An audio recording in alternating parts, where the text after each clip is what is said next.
lads and lasses, and welcome to Darts Coaching with Dynamite Dave. Today's video is going to be like an episode of chuck and chat.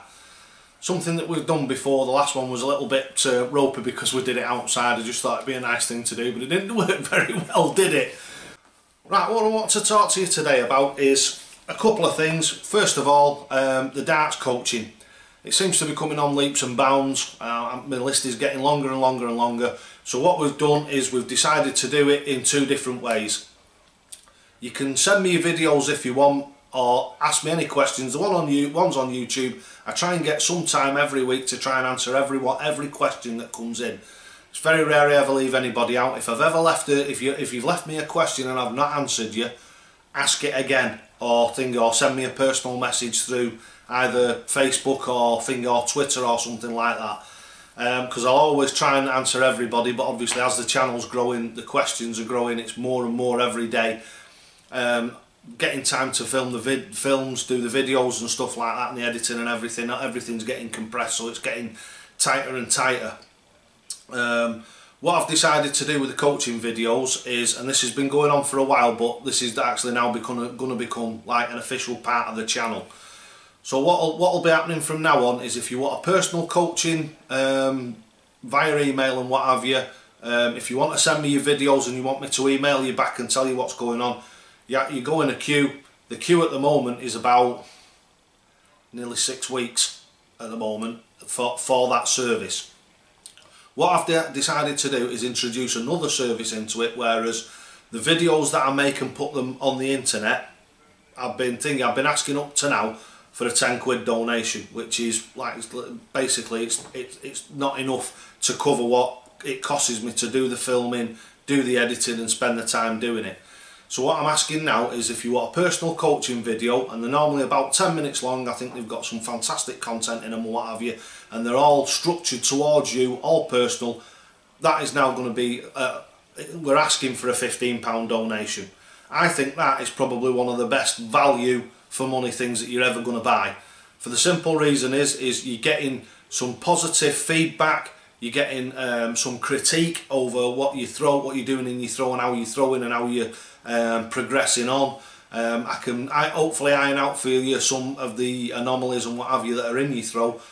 I've now done probably about 20 personal video sessions for people. Not all of them make it onto the internet, because some people don't want them to go on the internet, and they're compressed and sent to them via email. Or what I can do is I can put them send them to their YouTube channel, and they can upload them. I can send them to them via Twitter, via a personal message, etc, etc. So if you don't want to go on the internet, don't let that think that has to be a barrier to you having your personal coaching video. I can send it to you, and then you can play it to your family, or just watch it on your own, on your computer, or in your living room, or whatever. So that is section number 1 of this. So next, section number 2 is going to be practice games. Right, so I've had a few questions on YouTube and on personal messaging about, and one of these was generated by a chap called Wolfie. I think he's called Wolf, something Wolf. He comes onto my YouTube channel. I've also got him on my Facebook. He puts lots of posts up in darts, tips, tricks and advice on Facebook. There's another one for you to go and have a look at if you want. Type that into Facebook. Really good channel. I've been on there for 2 or 3 years now. Have me a bit of input and what have you. Now what he asked me was, he turned around and said, I'm alright with my scoring, but when it comes to my doubles, I'm not very good. Well, actually he said he's not very good at all. And he said to me, is there a practice regime where I can actually address this, so I can make it so I'm more accurate on my doubles? Of course there is. And this is what Dynamite Dave does. What I do is, I have lots and lots of different games that I play to make practicing interesting. Because if you're going to practice for, let's say an average guy's going to practice for an hour or 2 hours a day, that, if you're just going to be hammering into the 60 bed, is number 1, isn't going to do you any good, because all it means you'll be able to score on the treble 20s. If you block it with the first arrow, you're going to be stuffed basically. So you have to go to different parts of the board. The way that when I'm doing coaching sessions, tell people, and I've told loads of people about this when I've done personal private coaching sessions, some face-to-face ones, is a fantastic game for you. What you do is you play either 301, 201 or 101 depending on your own skill level. So if you're a newcomer to the game and you're not very proficient at it, the best thing to do is play 101. The difference between this and normal 101 is you are not allowed to score on any trebles. The only thing that you're allowed to score on is singles and doubles, and that is just giving you the leeway of if you just go on the inside of it actually still taking something off your score. So you're not aiming for doubles and going for doubles for half an hour to finish one leg. So you can, basically what you're doing is you're using the outer ring of the board, so you're getting more proficient on your doubles. If you get as proficient on your doubles as I am, you'll be able to hit those double 16 double top finishes, those double 17 double 18 finishes, and then they will become part of your game. As I've said before in many a video, I find them a lot easier to cope with than I do firing for trebles, because I think they're bigger. Alright, you've got the chance of going out on the board, and we've had all this argument before with lots of people, but that's just the way that I like to do it. I'm telling you people out there the way that I do things. It's all subjective, as I keep saying in virtually every video that I do. If you don't think that what I'm saying is any good to you, then don't adopt it. If you want to have a go at it and you find that it works for you, then all well and good. That's the way that darts works. Everybody's different, everybody's throws slightly different, everybody's approach to the game is slightly different. And as I've said on many occasions, if you're a poor player and you don't mind carrying on being a poor player, and you've got loads of anomalies in your throw, if you're comfortable, the amount of times that I've heard this, the way that you're telling me to throw isn't comfortable. Well, no, it isn't comfortable, but neither is holding a golf club. If you hold a golf club whichever way you want to hold it, so you hold it in one hand, and if you feel like it, because you feel comfortable, you want to run up to your golf ball and smack it with one hand as hard as you can, the chances of you getting it to go in a straight line are virtually zero. And unfortunately with darts, that's exactly the same sort of thing. What happens is people get given a set of darts and all they do is, in my opinion, start flinging them at the board. And that's all they do, is they start flinging them. I've seen loads of people who don't play darts. My wife's the same, my daughter's the same. She'll have a bit of a go, my wife will have a bit of a go. But when they throw the darts, they just get them and they literally just chuck them at the board. Now, if you do that, then you're only ever going to get to a certain level. Then it comes in where getting your stance, your throw, and the way that you approach the game more technical, more accurate, more consistent, then obviously you're going to become a good dart player. It's all about fundamentals. If you get all the fundamentals correct and all the basics correct, if you go back and look at some of the videos, the fundamentals are there, and then the consistency and everything will come. If you throw with loads of anomalies and loads of different quirks in your throw, as I've said over loads and loads of videos, you're only going to ever be able to progress to a certain level. We have got some pro dart players running through the 70s, through the 80s, 90s, into the 2000s that had some really strange throws. But the problem with them was, they were in one tournament, they weren't in the next. They'd be in one 6 months later and then they'd disappear again.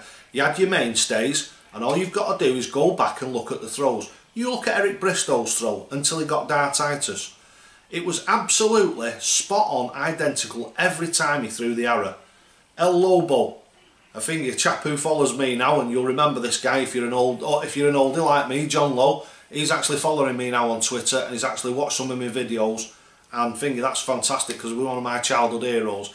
My brother, who's a really good dart player, he was always Eric Bristow and I was always John Lowe. Had the darts and everything, the old brass ones. Fantastic. So to have him following me on something, it's mind-blowing, isn't it? But anyway, here we go. So, like I say, getting the fundamentals right, you got your thingy. Some of your players that were quirky, there's only one person that was ever really consistent with a really, really strange throw, and we all know who that is. That's Jockey Wilson. We've had the other ones like Big John, who's you see him in the PDC now every now and again. Now he rocks forward, rocks back, and throws his arrows. He can do one, maybe 2 rounds, and then he's gone. I've never actually seen him win a championship. I think the furthest I've ever seen him get was the UK Open a 3 years ago, maybe. Might be a couple of years ago, where he got into the, I think it was the last 8. I think he either got into the last 8 or the quarterfinals, but I'm not 100% sure about that. But that's because his throw isn't fundamentally solid enough to keep him in that upper level of the elite class. You've got people like Rob Cross. He's struggling a little bit now. If you go back and watch, which I've done on a few occasions, when he beat Phil Taylor in the World Championships, his throw was absolutely rock solid and consistent. Since then, when we had that, and then we had the break, and then they came back, his throw was a lot more, I'm going to say, thrutchy. And thrutchy means he's driving the darts at the board. The last tournament that he was in, he played a lot more naturally, and he played a lot better. His averages were a lot better, and he played a lot more like he did when he was in the World Championships. Right, so that's about the throw and what have you, and we're going to go on from that. Again, back now to the game that I was saying, and a bit of a long digression from there. But the practice game, what you do is you play 301, 201 or 101 on the doubles ring. Basically, you're allowed to score if you go inside. So if you go into the big section of whatever you're throwing for, that will count. If you go to the treble or inside the treble, it doesn't count. So if you throw at the 20 and you go in the little section below the treble, nothing inside that ring counts. So from the trebles inwards, except for the bullseye, you can have a go at the bullseye if you want to, but anything other in that section doesn't count at all. So any darts that fall in there, it's a bit like bully, you get nothing for them. So what you're attempting to do, and this is the way that I play it, right? When I first start off, I'll have my warm up, have your warm up for a couple of minutes. Then what you do is you clock in your 301, sorry, your 201 or your 101, and you start on double top. Right, you try and score on double top. If you hit 3 double tops, either in one visit or a combination of however many visits it takes within that one leg, right, you can only score on double top 3 times. So if you hit a double top, you can then choose to go for double top again if you want, to try and enhance your grouping, and you can go for double top again. But once you've hit 3 double tops, you must come away from that double. That's only for this one leg. Then what you can do is go down and score on the 19s, and then the 18s, then the 17s, then the 16s. This then will force you to go to different parts of the board. So even if you've gone to score on double top and you've had 3 visits and you've hit 2 of them, you've got 1 double top left that you can still use. So what I would suggest you do then is go down to the 19s and try and score on the 19s. You try and score on the double 19s, and then that leaves you that 1 double top then, and you can use that to finish on. You can't use them to score on, so say you hit three double tops and then you come and you've got 40 to finish. You have to use 2 darts then, because you've got to go somewhere else to finish. You can use a single on the outside, so if you've got 40 to finish, if you want to, you can hit a single 20 and then go for double 10. Or you can do it any other way that you want. You can go 18s for 32. So it's up to you. It's 18s, 8s for 32. It's up to you whichever way you want to do it. Right? But so what you do is take the fundamentals of that game and just you can expand it on. So basically, if you're good enough to play 301 on it and you're doing alright and you feel you're doing alright and you're coming down and you're scoring and you're finishing okay, make it a little bit harder by you can only use 1 arrow in any 3 arrows to go for whatever double you're going for. So basically, to start off, you can go, and if you hit 1 double top, then you must go somewhere else in that 3 arrows. So all you're doing is you're just mixing it up, using it in different strategies and what have you. If you want to, email me and I'll email you back with all the different combinations that you can use, the way that I do it. Because the way that I tend to do it is I'll always go double top, and then when I've gone for double top, I'll go for double 9. Then when I go for double 9, then when I've hit that, I'll go for double 19. And then when I've hit double 19, I will then go for double 11. So it's taking you to different parts of the board, and it's learning you how to change your stance as well, because you're going up and down, and the cross ones obviously it's only a matter of turning, but your up and down ones from, like say, your 18s, double 18s to double 7 is the way that I go, 18s to double 16, 13s to double 16, I'll go 17s to double 5, taking you to different parts of the board within your 3 arrows. And this is once you've got your grouping. Your grouping comes in when you're going for your scoring on your thing, because like I say, you can try and go for three double tops, sorry, in the first 3 arrows, then you can go for 3 19s, 3 18s if that's the way you want to do it.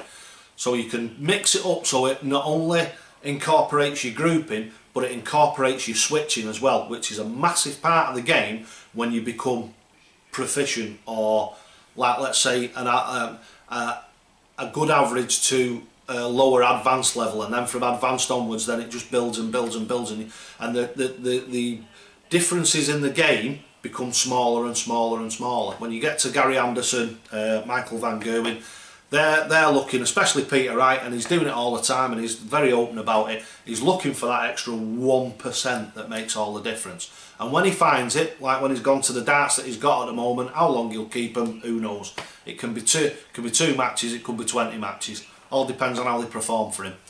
But he's always searching for that tiny little bit, and I find that Peter Wright is very similar to me. He can pick up any set of darts and he can throw them, and he can throw them fantastically well on an average, but he's looking for that 1%, and anybody who can throw the different amount of darts that Peter Wright throws, the different amount of weights that he throws, the different amount of styles that he throws, the different amount of stems and flight combinations that he uses, that shows. And when you watch him, if you watch him, he uses an absolutely mechanical throw. I've heard people saying, oh, you throw the way that you want to throw. Peter Wright is the pinnacle example of what I am trying to purport to people, to try and say to people, this is the way that everybody should be playing darts. Everybody should be striving. If you're just playing in the pub and it doesn't matter to you, and you're just doing it for a laugh and a joke, and you're not competitive, it doesn't matter. But if you want to become a really, really good dart player, the person to look at is Peter Snakebite Wright, because look at the way that he throws exactly the same every time. And even though he's using different darts, the difference in the way that he has to throw them is absolutely minute. Just to change for the weight of the dart, it's just a little bit of a different hand speed, and when you get to that, I think that he now is the mechanical pinnacle of the game at the moment. Whether somebody will surpass him or not, I don't know, but that's for the future to show us and to reveal, isn't it? Right, so thanks for watching this edition of A Chuck and a Chat. Hopefully it's been interesting. I've really enjoyed doing it. I've waffled on a hell of a lot, so this is probably quite a long video. So just keep tuned. Oh, the other thing is, just to finish off, which I nearly forgot, is we're on now to a new giveaway. And the new giveaway is a set of Peter Wright Snakebite Mamba 2s. These are my Mamba 2s, that thing that I waited ages for. These are such a really good dart, these. They've actually sold out at Red Dragon twice, and people have had to wait for them to be remanufactured. That's how good a dart they are. They're fantastically neutrally weighted. They just seem to be the ideal length of barrel, ideal length of point. I found them absolutely fantastic to play with. But I've now got somebody else who's asking me to use their darts, so it's time to move on for Dynamite Dave. And the old Dynamite, and say old, they're not old, they're probably, what, about 3 months old. The Dynamite Dave darts are going now for this next giveaway for the donators. So as before, for every dollar, every pound, every euro that you donate, you will get a ticket. That ticket will be drawn in 6 weeks' time. That is going to fetch us to around the 1st of December. So it's going to be either the last day in November, first week in December, and then from December onwards it's going to be every month. It's going to be a monthly draw, and it's going to be probably very similar to either it's for every pound every euro thing you donate, or whoever donates the most, or whoever donates the most times, or something like that. We'll mix it up a little bit, make it a little bit more interesting. But these now are going to be the Peter Snakebite Wright Dave's Mamba 2s. So these are mine, the ones that you've seen in countless videos over the last 3 months. These are what are up for grabs. This is going to be the giveaway in 24 grams, which is the most neutral weight. I think it's probably the best weight because it's not too light and it's not too heavy, so it gives you the ultimate in control and the ultimate in flight. Right, to go along with these, what we're doing is we're having the total Dynamite Dave setup. So what I'm giving away with them and all is the Arrows click system that I use. I've used these now for over 12 months and I ain't going nowhere. Nobody's given me or sent me anything that's come anywhere close to this. I've used quite a few, but I've not done videos about them because I've not been impressed with them. The only new one that's just come out is QSOL, the new QSOL flights and stems, but I've not been sent any of them yet, so until I try them, obviously I'm not going to know whether they're any better than these, but to be honest with you, I can't see us finding anything better than these. These are fantastic. That combination there is probably a tenner between the two of them. The Peter Snakebite Right Mambas are about 70 quid now, I think, if I remember rightly. So that's quite a good giveaway for next one. So all I can say to you now is donate, donate, donate. For every pound, every euro, so it don't matter whether you donate me 20, if you donate me 20 euros, you'll get 20 tickets. If you donate me a euro, you'll get 1 ticket. So if you do that through PayPal, which the link will be down in the description, you can also do it through your own PayPal system. There's a PayPal Pay Me link down there. I've got a Patreon account. If you want to donate in some other way, get in touch with me. You can do it through direct bank transfer, whichever way you want to do it. So all I can say to you is the more you donate, the better chance you've got of getting the Dynamite Dave Mamba 2 Peter Snakebite Right darts. So thanks for watching Darts Coaching with Dynamite Dave. I hope you've enjoyed this edition of A Chuck and a Chat, and we'll be back shortly. So always, always, always, lads and lasses, toe to the hockey. Game, shot and match to Dynamite Dave.